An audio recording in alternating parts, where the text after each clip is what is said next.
Happy Wednesday, everyone. I'm Tiffany Serbus-Gustaveson, a digital strategist with BWG Connect, and we are a network and knowledge sharing group. We stay on top of the latest trends, challenges, whatever is shaping the digital landscape. We want to know and talk about it. We will do at least 500 of these virtual events this year due to the increase in demand to better understand the digital space. We'll also do at least 75 in-person small format dinners. So if you happen to live in the United States, feel free to check out our website, bwgconnect.com, or feel free to ping us, send us an email. We'd love to send you an invite. These dinners are typically 15 to 20 people having a discussion around a certain digital topic, and it's always a fantastic time. We spend the majority of our time talking to brands. That's how we stay on top of the latest trends. I'd love to have a conversation with you, so feel free to drop me a line at Tiffany, Tiffany, at bwgconnect.com, and we can get some time on the calendar. It's from these conversations we generate the topic ideas we know people want to learn about, and it's also where we gain our resident experts, such as Blue Whale, who's with us today. Anybody that we asked to teach the collective community has come highly recommended for multiple brands within the network. So if you're ever in need of any recommendations within the digital space, please don't hesitate to reach out. We have a short list of the best, and we would love to provide that information to you. A few housekeeping items before we get started. First and foremost, we want this to be fun, educational, conversational. So drop the questions, comments into the chat or the Q&A, and we will get to them as we move along in the presentation.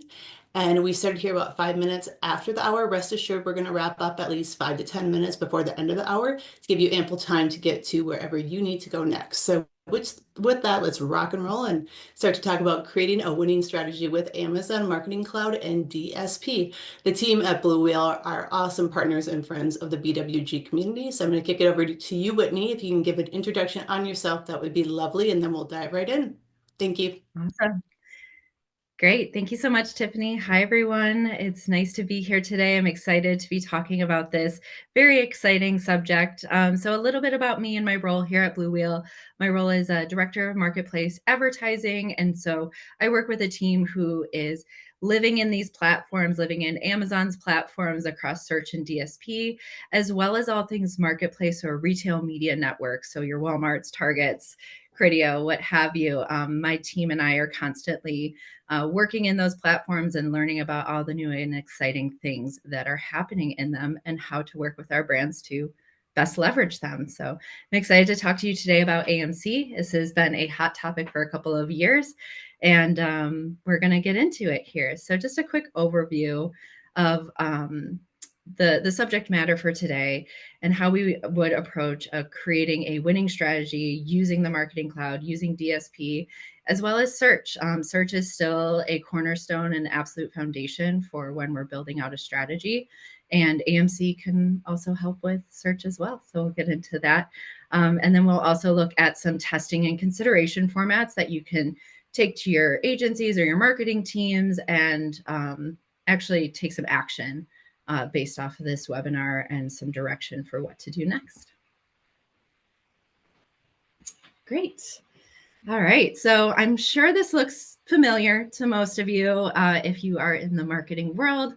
I'm sure the marketing funnel is something that you talk extensively about in your meetings with your teams. And, you know, it really projects this linear experience for the shopper of going from brand awareness, you know, learning that the brand even exists through consideration and eventually conversion. But as the platforms that we're advertising on, as shoppers become more informed, the marketing funnel maybe oversimplifies this journey a little bit.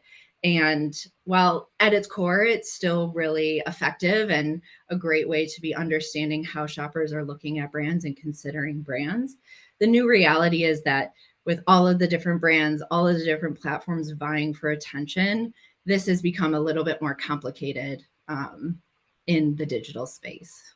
So if we can go to the next slide. And so the shopper journey is not necessarily linear. We like to say that it's more of a corkscrew of shoppers maybe starting in the awareness stage, going through consideration, maybe they drop back off and fall back into awareness. But there's a lot of different touch points within each of these stages that we need to make sure that we're reaching them at those particular stages where they're based on the signals or the behaviors that they are taking in order to ultimately get them to convert and then further nurture that relationship and that loyalty long term. And part of the challenge that we've had, especially on Amazon, and I'm sure across multiple different platforms, is understanding how all of these different pieces work together. For Amazon in particular, it has a last touch attribution. So the last ad that they clicked on or that they saw, a shopper sees, is where the sale is attributed. So it might look like sponsored products is getting all of the credit for all of the sales, but perhaps it was that streaming TV ad that really brought them into the fold and ultimately led them to conversion. And so with the traditional method of attribution, it's been challenging to really understand how all of these different aspects work together. But with AMC, which officially launched almost 4 years ago now, we have a better way of understanding the interaction between all of these different touch points, how they work together, and how they're ultimately leading to stronger conversion, what products are leading to those initial new to brand purchases or those initial conversions, and so much more. And so we can go to the next slide to talk about all that AMC can. Oh, yeah, sorry. So the key things as we're looking at these last touch attributions is with search and DSP, it really comes down to how we're generating demand and how we're capturing demand. And as we're thinking about generating demand, it's about how we're pushing out ads to these audiences. And the shopper is taking a more passive role within this stage of the marketing funnel or within this stage of the strategy. And so there's not exactly an action that the shopper is taking that's ultimately leading to them being served an ad.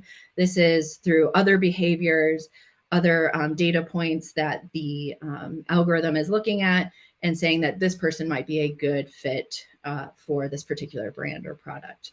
Whereas demand capture is more of an active role. The shopper is taking a particular action, whether it's doing a search, whether it's going to a particular product page. And that's where we really want to make sure that we have a good foundation, and whatever demand is coming in for your product or your brand, the brand is showing up and being front and center to capture that demand. And so it's this relationship between these two different strategies that we really look to balance between search and DSP in order to make sure that we're growing and converting those shoppers. Awesome. So AMC is able to connect the dots. And so between that search, that demand generation and demand capture, how do we understand which role each of these different tactics or ad types, platforms are either generating that demand or capturing that demand? And how do we invest in those different tactics in order to maximize one or the other one or the other metrics that we're looking to hit. And so with the measurement through AMC, we have a number of different reports that can be pulled, but I would say the most common that we use is what is called the path to purchase report. So we can see how did a shopper, what are the ad types that a shopper interacted with in order to ultimately get to that conversion point? What is the exposure of any combination of ad types, and how did that lead to a higher conversion rate or unique reach? And then also gateway products, loyalty, subscribe and save. It's a really big way to drive revenue through Amazon and through your D2C site. And understanding which products are that gateway or new to brand customers tend to purchase first can be really helpful for understanding how you want to structure your media strategy and how you want to invest in that. Additionally, AMC can help with creating audiences and doing analysis of the audiences that you have. So there's a couple of different ways that this can be, there's different parameters that can be set in place in order to create these audiences. So for example, we can create audiences that look at shoppers who searched whether it's your brand keyword or a category keyword that's really relevant for your product, but maybe they haven't seen a DSP ad or they haven't been exposed to a sponsored brand ad. We can build those audiences and then make sure that we're either targeting them through DSP or using something like a bid boost through sponsored brand to get the shopper further into the journey. Additionally, things like cart abandoners, those who are obviously showing some interest in the product that they've added to cart, how do we remind them that it's there and make sure that they actually convert on it? Additionally, things like lookalike, lapsed audiences, those who maybe purchased 6 months ago, how do we re-engage them with the brand? And AMC can do all of these things through custom audiences. And then third and finally, looking at how AMC can really leverage a couple of different data sources to understand how omni-channel strategies are working together. So we can use AMC to leverage first-party data to build audience off of that. Or if we want to create exclusions and make sure that we have Amazon shoppers and D2C shoppers, we hear that a lot from brands as well. And then also understanding how those two audiences overlap, for those who are exposed to Amazon ads versus those who are going to the D2C site. What do those behaviors and conversion rates and interactions look like? And AMC is something that can help with that. Some questions, comments put into the chat or the Okay. Q&A as we move along here. I always appreciate everything that Blue Whale does. You guys have the best presentations and really help simplify, per se, a very complicated process, right? Like Amazon, it's a lot to connect the dots and like bring it all together. So my first thought, having managed a brand for 10 years on Amazon, is like, can I take all of this juicy intel and testing and leverage it on other marketplaces, on my own direct-to-consumer sites? Or is this a very unique journey that isn't going to help those other channels? So you can absolutely leverage this information. And so it might not be exactly like creating this audience in AMC and adding it to your Facebook, media plan or whatever that might be. I know that there are third party like data, like a live ramp or something that can upload those like third party audiences. I'm not as familiar with those, but in terms of sharing the data and the insights, absolutely. So how are we looking at keywords, the creatives, the audience insights? So if we're seeing a group of an audience group that is taking a particular action through AMC, maybe leveraging that first party data, how can we look at that crossover between what's happening on the D2C site and what's happening on Amazon? And then sharing those audience insights with other programmatic platforms if you're running through Walmart or Macy's or Rondell, using that programmatic option there. It can help with informing those strategies as well, and perhaps creating some exclusion categories to really refine the retargeting. The other thing that I think is really awesome for with DSP in particular and D2C sites is we can add ad tags to a D2C site and see how DSP is helping to drive traffic, conversions on a D2C site, because DSP shows up everywhere. It's, is born on an Amazon platform, but it shows up across all of the internet depending on the inventory. And so you can get some really good insights from tagging your website to understand how DSP is also supporting the sales there. Awesome. And question here, what is the look back window for So for AMC? AMC, it's 12 and a half months So 12 and a half rolling. months you can pull. Yeah. Mm-hmm. That's a good question. All right. Cool. Bring on more questions and comments as we move along. All right. And so in a recent announcement, AMC is no longer for DSP advertisers only. Go into the That is dramatic exciting. transition. um, it is now available to brands and advertisers who are only running sponsored ads. Now, getting an instance, you will have to work with an agency, or your Amazon AE may be able to support you with getting an instance if you're only running sponsored ads. But this does open up the door to advertisers and brands the same information that bigger brands have had access to that are really investing in DSP. So it's exciting for all brands, but it does mean potentially some more competition, but also better refinement of your targeting. How do you really know that your investment is making the biggest impact? And so this new beta and new opportunity is really exciting for all brands and advertisers. That is a big announcement. Was this at Unboxed that they announced this? So officially, yes, there were some like rumblings of it, and we were having discussions with Amazon about it previous or prior to Unbox, but I think that was the The true formal. So unveiling. it is, yeah, it is formal that now you Yes, can actually be part of that. That's a huge announcement for smaller brands. yes. It was always something that I was challenged with having a small brand. So very cool, very interesting. Um, and I'm sure there'll be lots of questions around it. Yeah. So I guess what does this mean for brands who are only running on sponsored ads? So your sponsored products, sponsored brands, and sponsored display within the search, what we call the search UI. It is evolving into a programmatic display UI as well, but traditionally known as kind of like the search platform. And so what this is now going to allow all advertisers and brands to do at the sponsored product level is better understand the impact of each ad type. So historically, we always thought of sponsored brands as like that awareness play, sponsored products as more of a conversion play, and display kind of filled in the gaps because there's a lot of different targeting options within display, whether it's category targeting, ASIN targeting, or even retargeting. So sponsored display can kind of fill a couple different roles when it comes to the search side of things. And then you are able to create some custom audiences and leverage them in different ways through search now. So if you're create a custom audience, it can be added to sponsored display and actually run as like a custom audience through sponsored display.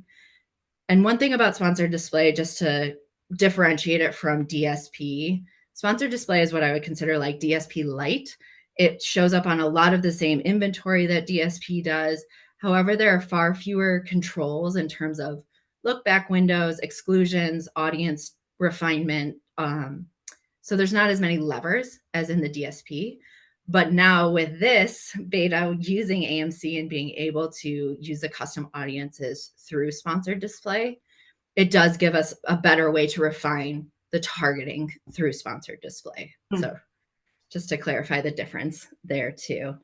And then how we can activate on this. And so really looking to engage shoppers through AMC audiences, you can use what is called a bid booster. This is very new. This was announced at Unboxed that we can use bid boosters for sponsored product and sponsored brand ads in order to basically engage those AMC audiences, those custom audiences that we're building. I've not seen it yet in an account. It's still kind of being rolled out, so you might not have it in your account yet. But just know that it's on the roadmap. They announced it at Unboxed, and we expect to see this coming up in accounts more often in the future. And this is really just going to help with that targeting refinement, which is ultimately going to help increase conversion rate, which with better conversion rate, we tend to see higher rankings, better reviews, and then the flywheel starts with higher sales, and it just keeps going from there. So it just helps us really refine the retargeting. Instead of guessing which keywords are going to work, we can get a little bit smarter about how we're spending our investment. And I have to think about like seasonality of items with like the holidays Yeah. coming up, different seasons. Like, how can you better utilize this opportunity for better planning around seasonality of items? Absolutely. That's a great question. So I would definitely look at, especially going into the holiday, at your baseline, what are you seeing in terms of your current path to purchase? Is it DSP, sponsored brand, sponsored product that is driving the best conversion rate? What is that combination of ad types and the path that shoppers are taking most often in order to lead to higher conversion? Or maybe you're looking to find a more unique reach. What is that combination? And making sure that you're really investing in those particular ad types and that you're segmenting and targeting is set up in a way that it can be more sequential. And so that comes with how are you excluding certain audiences, the different match types that you're using on the search side, how you're using that bid booster for the AMC audiences in sponsored products and sponsored brands to help with that journey as we go into the holiday season. And then another way that you can also leverage AMC for seasonality is understanding or creating an audience of shoppers who purchased maybe on Fall Prime Day. And maybe you sell air purifiers, for example. And maybe you want to retarget them and say, hey, we know that you bought our air purifier a month ago. Here's our filters. Do you want to sign up for Subscribe and Save? And you know that shopper purchased during a tentpole event. Maybe you have a sale on filters come Black Friday, and it just helps to build that loyalty. So it gives you more of that structure around the seasonality. Great example. Question here.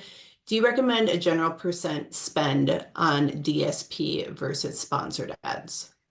It's a good question. It does come down to what the goal is. So I would say if a brand is really looking to, say, increase brand awareness and in turn increase top line sales, in order to do that, we need to get enough people to the brand or the product pages in order to reach that sales goal, right? And so DSP can be a great way to drive a lot of traffic, and with AMC and more of those audience refinement opportunities within DSP, you can make it a more higher intent audience through DSP going to your product pages. And so if you're looking to grow and you're looking to get that brand awareness, I would say maybe as high as 50% going to DSP.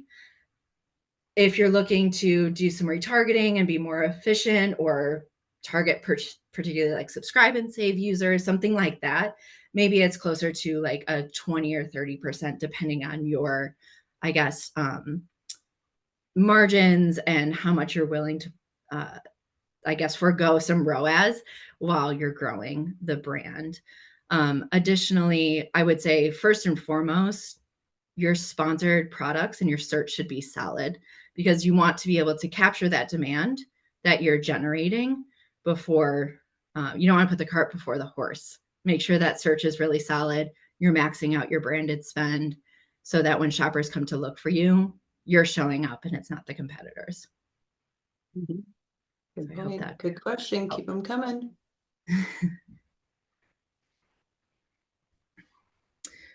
Oh, sorry. Okay. So moving forward, so we all have difficult business questions, but AMZ is here to help. And so AMC is such a nebulous, like theoretical thing. It's this clean room where all of this data lives.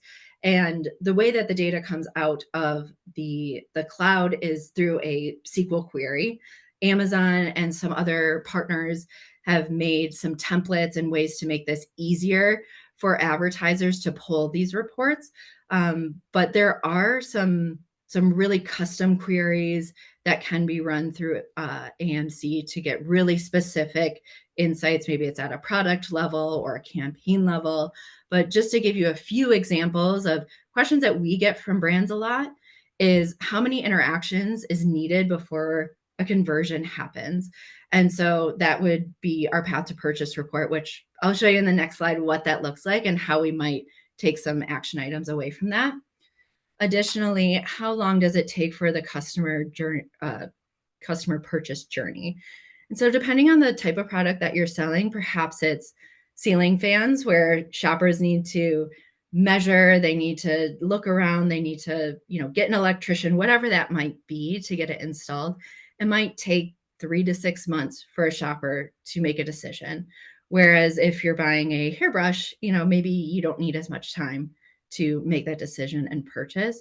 And that can be really helpful for understanding how much investment is needed in order to start to see those conversions, those sales come in, especially if you're launching a new product, launching on a new platform, whether it's on Amazon or elsewhere. It can help inform when you could start to see some of those sales picking up and then how it would compound over time. And then lastly, how can my D2C data inform my Amazon strategies? So also at Unbox, they did announce a new AMC Data Manager API. And excuse me,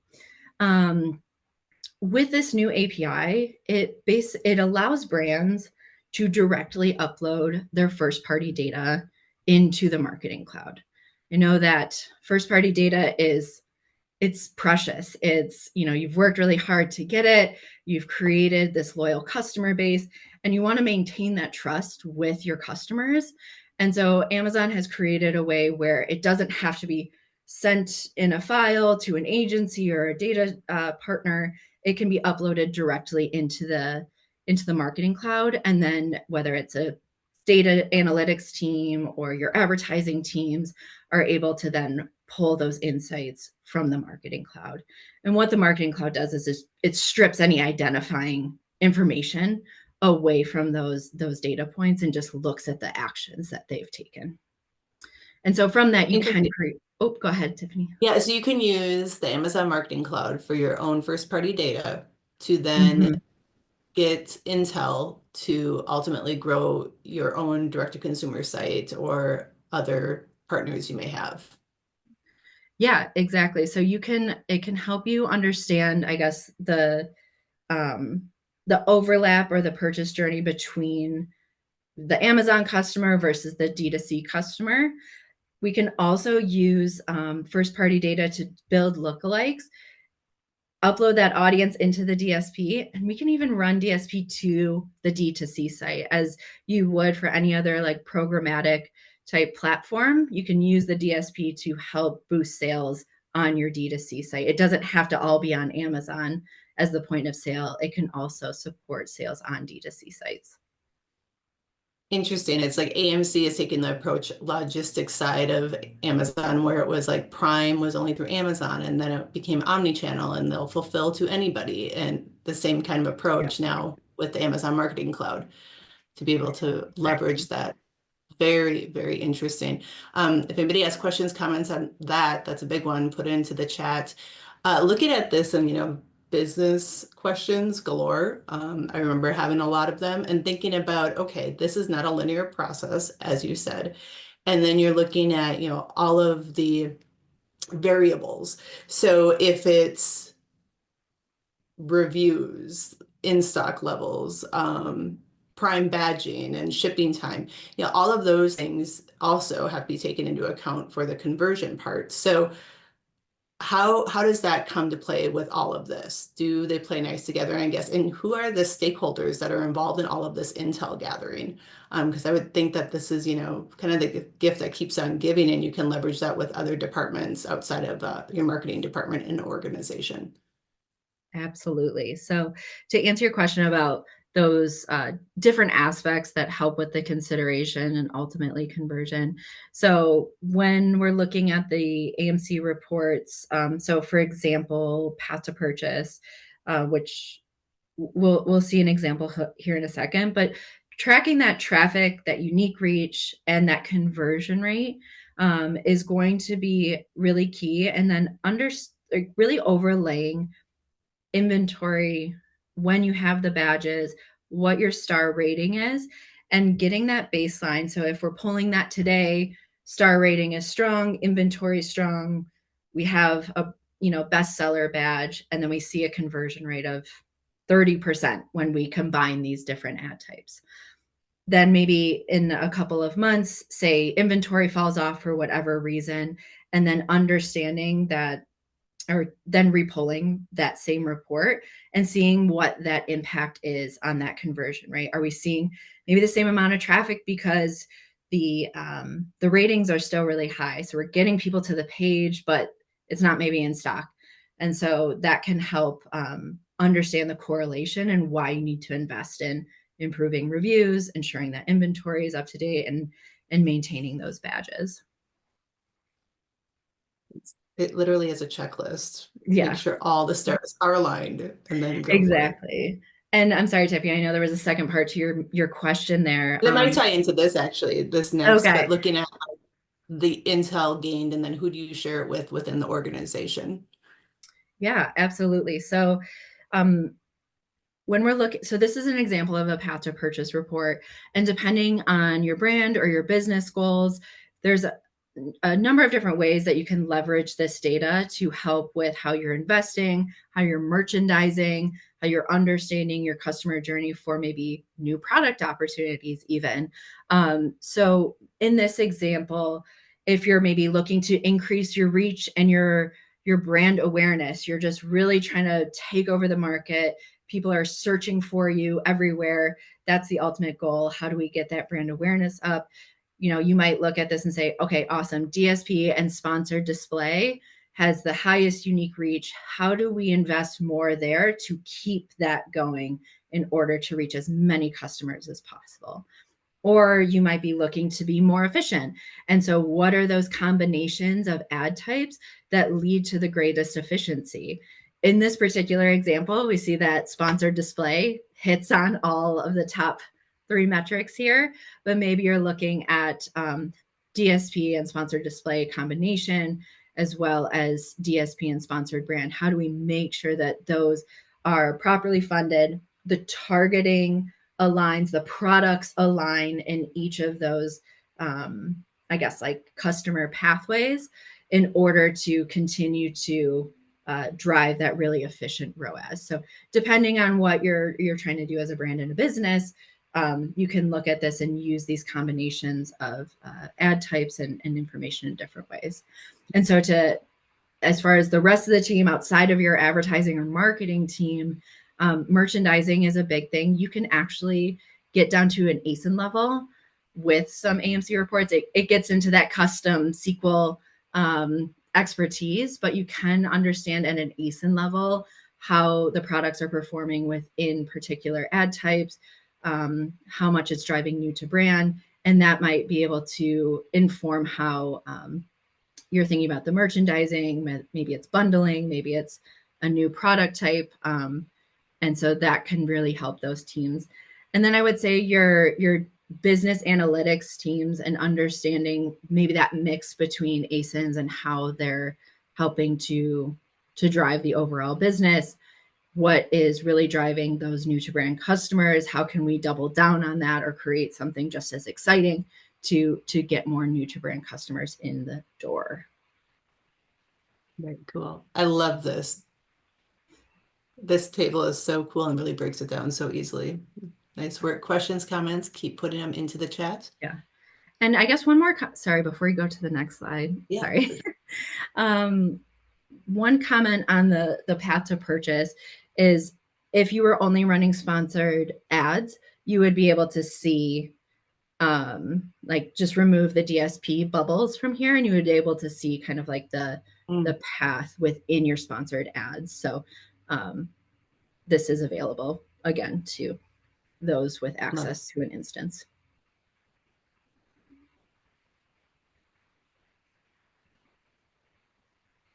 Awesome. So I mentioned a lot of things about audiences and different ways we can use custom audiences, but I think in a more actionable format, one way that we have seen success with AMC custom audiences is how are we looking at what those shoppers are maybe focused or they've taken a particular action on a product line, for example.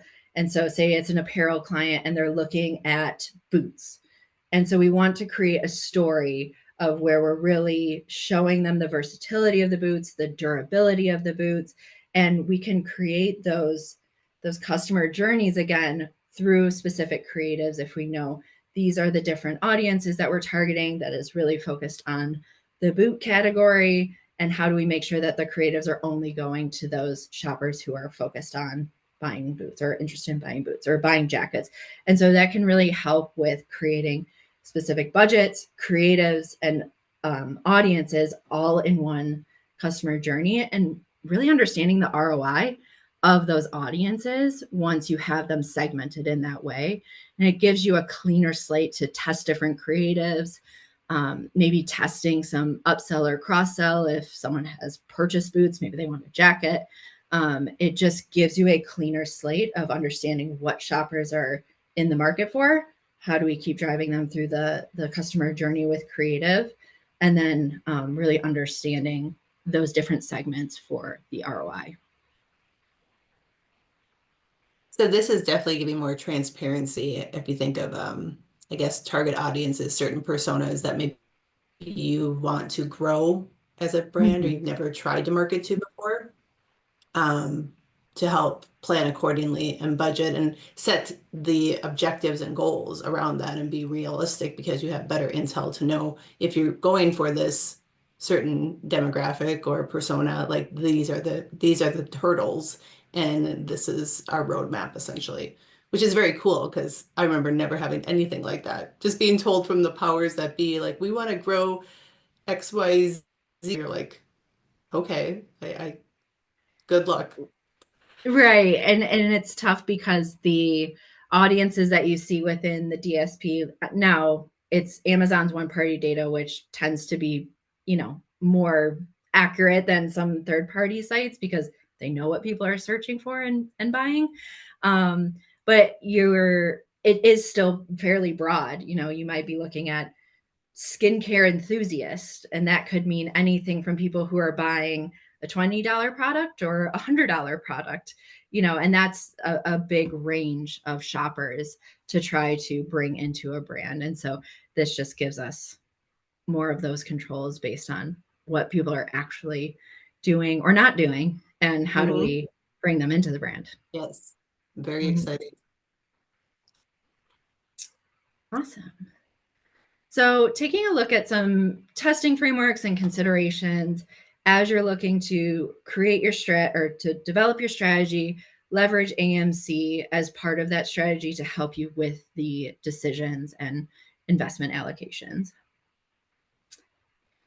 So we go the next, there we go, perfect. So before we get into any marketing, advertising conversation, when we're talking to brands, one of the biggest things, especially on Amazon, is operational excellence, is ensuring that your content, your inventory, reviews, all of those different aspects of what we call like the logistics sides or like the back end side of the business are really solid because that is the absolute foundation of how brands are built and can excel on these platforms. Amazon is customer obsessed. And so they want to make sure that shoppers on their platform are getting the best information and converting. That's how they make money, right? And so a big part of that making sure that there's inventory available and that shoppers get the information they need to make a decision.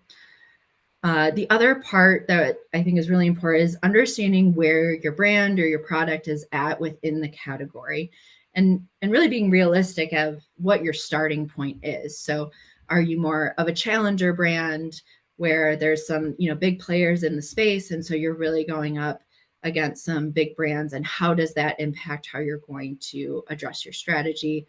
To the person who asked earlier about DSP and search split, this might be an opportunity for challenger brands to push that brand awareness, invest more in DSP and these custom audiences to make sure that they're really saturating the market and increasing that awareness as they're looking to grow and kind of go head to head with some of these bigger brands. And so just understanding your starting point is really, really key. And then timing and testing. These platforms change all the time. And so even when we think we understand something, we got it nailed down, there's going to be something new that comes into the fold. And so just having that flexibility to test, I always recommend brands have a separate testing budget line item because inevitably something new is going to come up or new advancements are going to arise. And so we want to make sure that we're front and center and ready to take advantage of those and not late to the party when it comes to new opportunities. Awesome. Final questions, comments put into the chat or the Q&A as we round it out here. Well, the holidays are upon us, right? So if you are a brand, is there anything you can do at this point, taking these actions, considerations to make an impact or start testing? Yes. So what I would recommend starting right now is pulling a path to purchase report and probably a gateway ASIN report. And so you can understand what are those particular ad types that are driving shoppers to the products and what are those products that are driving the most new to brand shoppers.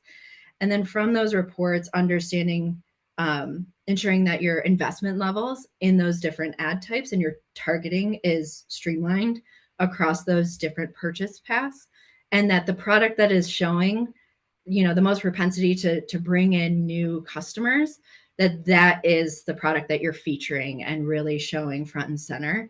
Because as we get into the holiday season, especially with discounts, shoppers are more inclined to maybe try something new.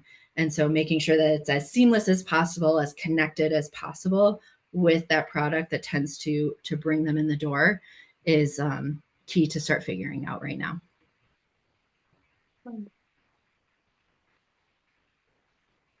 Awesome. So taking a look at the testing roadmap. So as I mentioned about the shopping season and going into holiday, what we recommend for brands to be doing right now is that discovery phase. How are we creating those, or understanding what our current baselines are and what is doing well right now that we can take advantage of coming into the holiday season? And also maybe what's not working. Is there a certain combination or ad type that just really isn't generating that demand or really helping us capture that demand? And can we refine how much we're investing in that particular ad type? So now is a great time to get that baseline, understand your path to purchase, understand those gateway ASINs. Another report is called the overlap report. And so this is basically an aggregate of shoppers who are exposed to a combination. It's not so much a path in terms of steps. It's more like they saw a DSP ad, they saw a sponsored product ad. We don't know in what order, but this combination together resulted in X. I like the path to purchase a little bit better because it's clear in terms of those paths, but overlap can be really helpful for supporting, especially like DSP investment and how much it can drive overall conversion. Then moving into identification. So once you have those initial reports, understanding and identifying high intent audiences, maybe lookalike shoppers who have purchased from your brand 2 times before. How do you create a lookalike audience of those shoppers and make sure that you're targeting them, especially in this high conversion time of year, as well as understanding those paths and making sure that your investment aligns with the different paths. So this looks like new to brand shoppers. Category searches is a big one. You can create an audience based on shoppers looking for hairbrushes and then create that audience and target them through the DSP or sponsored display. Then from there, you're looking at how to invest based on the audiences that you've identified, based on the paths that you've identified, and then just the ability to scale and really keep checking in. I would say at least like once a month, pulling these reports. It does require quite a bit of data. Unless you're spending a lot of money, it probably won't be effective to pull it every week, but I would say at least once a month for most brands to re-pull these reports to understand if those top paths purchase, those top new to brand products are really continue to be, those top performers for you as you increase investment. And then for further evolution, again, this like before and after of understanding your baseline, making adjustments to the strategy, then re-polling those reports to understand how they have changed as you have increased investment in those particular areas, or as you've tested out those new audiences. Are you seeing the ROI that you want from them? Maybe not, and it's time to go back to the drawing board and test out a different set of parameters for those custom audiences, because it's really infinite what is possible through AMC. So there's never a shortage of testing and innovation opportunities using this tool. Awesome. And what about the post-holiday, the aftermath of an opportunity of gift card redeeming and looking at, January, February, the highest time where those are redeemed? Where can brands leverage that time period with this? Yeah. So as far as gift cards in particular, I don't know of any reports or ways that it can be targeted or tracked directly. What I would recommend testing for brands is looking at those maybe high intent or shoppers who have spent over a certain amount in the past on the brand, and like retargeting them or creating a lookalike from those shoppers. Because when you have a gift card, most likely you want to buy something that you maybe wouldn't have bought for yourself with your own money. So maybe this is an opportunity to push some of those higher priced items or more unique items to shoppers that have shown like higher intent for the brand or for similar brands. But I don't know of any way in terms of like tracking the particular gift cards. I guess one way you could do it is through like creative, saying like spend that holiday cash or something like that. Treat yourself. Sort of messaging could be a way to help drive some of those conversions after the holiday too. Yeah, I just suspect it's a different customer journey per se, because of the way that they got to, but maybe not. Maybe they've been researching for a while and are finally at that point where they're willing to spend because they were gifted the money. So Yeah. just yeah, I always think it's an interesting opportunity that a lot of times, and myself included, once you're over the holidays, you're like, okay, I can breathe for a minute. But there is a lot of opportunity that 4 to 6 weeks post-holiday Yeah. with that gift card redemption. So definitely something to think about for Yeah. testing. I would say don't take your foot off the gas too Yeah, quickly. but You start all know, over again. Yes, yep. never Oh, yeah. ends. We can't get enough come the holiday season. Yeah. So a couple of key takeaways. So through search and DSP and with the help of AMC, it's essential to create multiple touch points so that you can convert and nurture those shoppers throughout the journey, no matter where they are in their journey. Leveraging all the tools that are available through AMC. There's also some really great reports through DSP that allows shows some audience insights, demographic information. Within the search UI, there are things like brand metrics and brand impression share. And so just really understanding how your brand is growing and that you're fully defending your branded space is another way to just connect everything together and make sure that you're filling in any gaps across the strategy. And ultimately, never stop testing and learning. There's always something new. The algorithm changes. And I always say that Amazon is a very reactive platform. And so, whatever happens out in the world, you will see happen on Amazon. And so, just being ready to track those different events, understand how that could impact your business, whether for good or for bad. We all, I think, experienced a shift when it came to COVID and how that affected businesses on Amazon. And so, just being aware of that, and hopefully we never have that scale of shift ever again, but it's just so new, and so being adaptable and flexible is just always key. Awesome. Well, thank you so much, Whitney, for your expertise providing this information. As always, the Blue Wheel team rocked it with giving this awesome content. Will you be able to share the presentation? Yes, Okay, absolutely. perfect. So we can do that as follow-up. We definitely encourage follow-up conversation with the Blue Wheel team. As you can see, they are fantastic at what they do and would love to have a conversation with you. That's how we get the content and intel ideas for our future events. Always feel free to email me at tiffany@bwgconnect.com. So with that, it's a wrap. Thank you all for joining. Take care and happy Wednesday. Nice to see you, Whitney. Take care. Nice to see you too. Thanks, everyone.